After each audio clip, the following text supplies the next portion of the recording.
পশ্চিমবঙ্গের প্রত্যেকটি জেলাতে গ্রাম পঞ্চায়েত, পঞ্চায়েত সমিতি এবং জেলা পরিষদ স্তরে বিভিন্ন পদে নিয়োগ হতে চলেছে।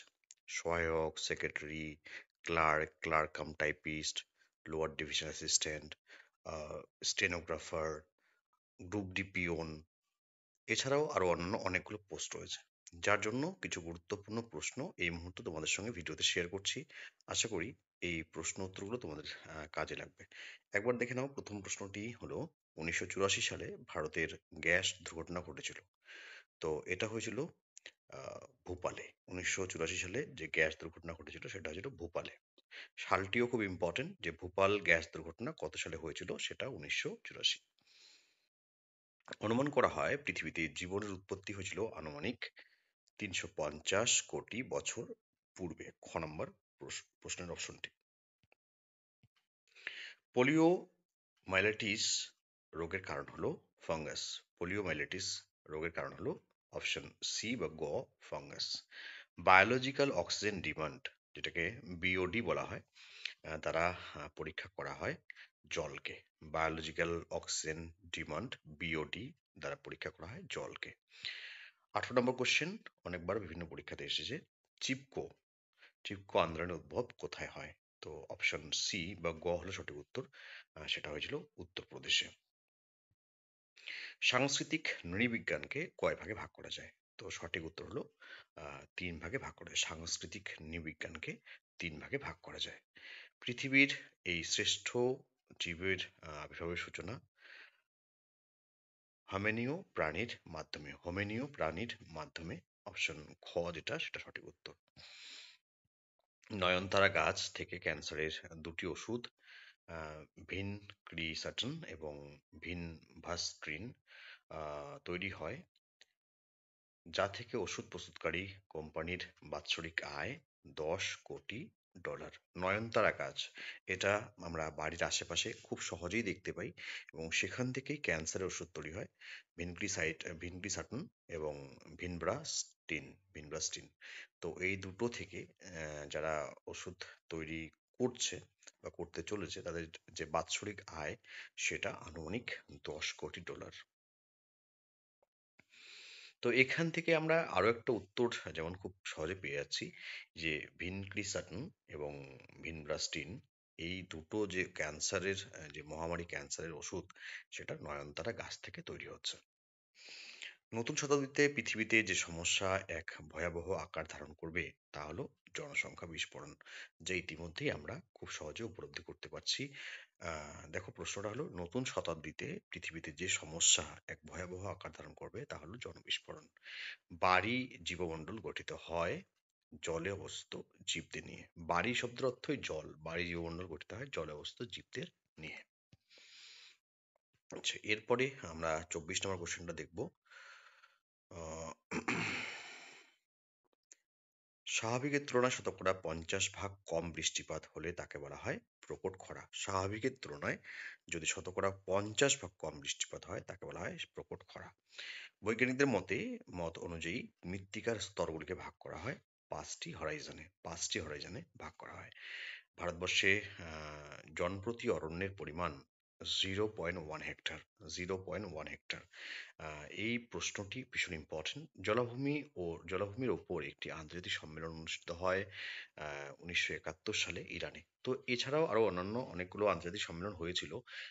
তো জলাভূমির উপরে যেটা হয়েছিল, এখানে যে অপশনগুলো রয়েছে তার মধ্যে সঠিক উত্তর হলো 1971 সালে সেটা হয়েছিল ইরানে। উৎপাদক কি? উৎপাদক হলো বাস্তুতন্ত্রের একটি উপাদান। উৎপাদক হলো বাস্তুতন্ত্রের উপাদান। অপশন খটা হলো সঠিক উত্তর।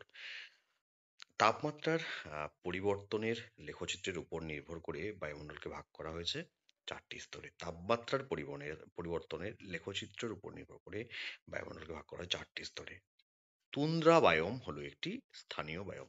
তুন্দ্রা বায়োম হলো একটি স্থানীয় বায়োম। নিরক্ষীয় রোদন অরণ্যে, অর্থাৎ ফরেস্ট অঞ্চল, যেটা নিরক্ষীয় ফরেস্ট অঞ্চল, সেখানে বাৎসরিক বৃষ্টিপাতের পরিমাণ 240 থেকে 430 সেন্টিমিটার। সারা বিশ্বে যে পরিমাণ কীটনাশক দ্রব্য ব্যবহৃত হয় তা হলো 44,000 টন। 44,000 টন, তোমরা জানো 10 কুইন্টালে 1 টন হয় এবং 100 কেজিতে 1 কুইন্টাল। তো 44,000 টন পরিমাণ কীটনাশক হচ্ছে এই পৃথিবীতে ব্যবহার করা হয়। অম্ল বৃষ্টির অস্তিত্ব প্রমাণিত হয় 1970 সালে। অম্ল বৃষ্টির পরিমাণ যে অস্তিত্ব তা প্রমাণ করা হয় 1970 সালে। পুকুর ও ট্যাঙ্কে সঞ্চিত জলের পরিমাণ, পুকুর ও ট্যাঙ্কে সঞ্চিত জলের পরিমাণ 16 লক্ষ হেক্টর।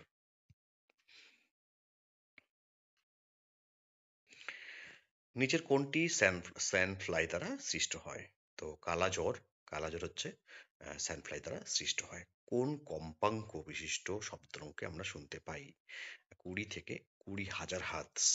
20 থেকে 20,000 হার্টজের যদি কম্পাঙ্ক থাকে তাহলে সেই শব্দকে আমরা শুনতে পাই। পৃথিবীর তার প্রধান শক্তি গ্রহণ করে সূর্য থেকে। পৃথিবী তার প্রধান শক্তি গ্রহণ করে সূর্য থেকে। বিজ্ঞানের অগ্রগতির ত্বরান্বিত হলো ইনকা সভ্যতা হতে। বিজ্ঞানের অগ্রগতি ত্বরান্বিত হলো ইনকা সভ্যতা হতে এবং সেটা ঊনবিংশ শতাব্দীতে। তো ইনকা সভ্যতা এটা ভীষণ ইম্পর্টেন্ট। ঘুরিয়েও প্রশ্নটি আসতে পারে যে ঊনবিংশ শতাব্দীতে যখন বিজ্ঞানের অগ্রগতি ত্বরান্বিত হলো তা কোন সভ্যতা হতে? তো সেটা সঠিক উত্তর হলো ইনকা সভ্যতা। অনেক বিজ্ঞানীদের মতে গ্রহ সৃষ্টির মূল উৎস হলো নীহারিকা। তো দেখো ব্যাপারটা হচ্ছে যে তোমাদের যদি নোটস প্রয়োজন হয় পিডিএফ আকারে, তাহলে তোমরা স্ক্রিনে দেওয়া নাম্বারে অবশ্যই যোগাযোগ করো। আজকালের মধ্যে যারা পঞ্চায়েত এই যে কর্মী নিয়োগের যে পরীক্ষা সেটাতে যারা চাইছো যে প্রথম থেকে প্রিপারেশন নেবে, এখন থেকে পড়াশোনা করবে, সিরিয়াসলি পড়াশোনা করবে, 4-5 ঘন্টা করে ডেলি পড়াশোনা করবে, তারা অবশ্যই আজকালের মধ্যে যোগাযোগ করো। যোগাযোগ করে নোটসগুলো নিয়ে নাও, পিডিএফ আকারে নোটসগুলো পেয়ে যাবে। পেমেন্ট করার সঙ্গে সঙ্গে নোটসগুলো পাঠিয়ে দেওয়া হবে তোমাদের।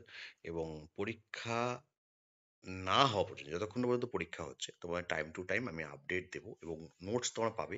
জিকের উপরে নোটস পাবে, ইংরেজি গ্রামারের উপর নোটস পাবে, বাংলা গ্রামারের উপরে তোমরা নোটস পাবে, অঙ্কের কিছু সূত্র, সাধারণ নিয়ম যেগুলো ভীষণ দরকারি জানাটা, সেগুলো তোমরা পাবে। আহ, বাংলা, ইংরেজি, অঙ্ক, জীবন বিজ্ঞান, জেনারেল নলেজ, কারেন্ট অ্যাফেয়ার্স, সমস্ত বিষয়ের উপরে তোমাদের নোটস দেওয়া হবে। এবং যে নোটসগুলো তোমাদের প্রোভাইড করা হবে সেগুলো তোমরা পড়লেই বুঝতে পারবে যে সেগুলো পরীক্ষার জন্য, যে কোনো, শুধুমাত্র পঞ্চায়েত কর্মী পরীক্ষা তা নয়, অন্য যে কোনো পরীক্ষার জন্য কতটা ইম্পর্ট্যান্ট। আমাদের রাজ্যে বনাঞ্চলের পরিমাণ প্রায় 11,879 বর্গ কিলোমিটার। আমাদের রাজ্যের কথা বলেছে। বাস্তুবিদ্যা কি? বাস্তুবিদ্যা হলো পরিবেশ সম্বন্ধীয় বিদ্যা। প্রকৃতির আঁচল হলো অরণ্য। প্রকৃতির আঁচল হলো অরণ্য। দীর্ঘস্থায়ী গ্রীষ্মযুক্ত আর্দ্র মহাদেশীয় অঞ্চলে বৃষ্টিপাতের পরিমাণ হলো 80 থেকে 130 সেন্টিমিটার। পৃথিবীতে কত ধরনের শিলা দেখা যায়? 3 ধরনের শিলা দেখা যায়, তোমরা জানো।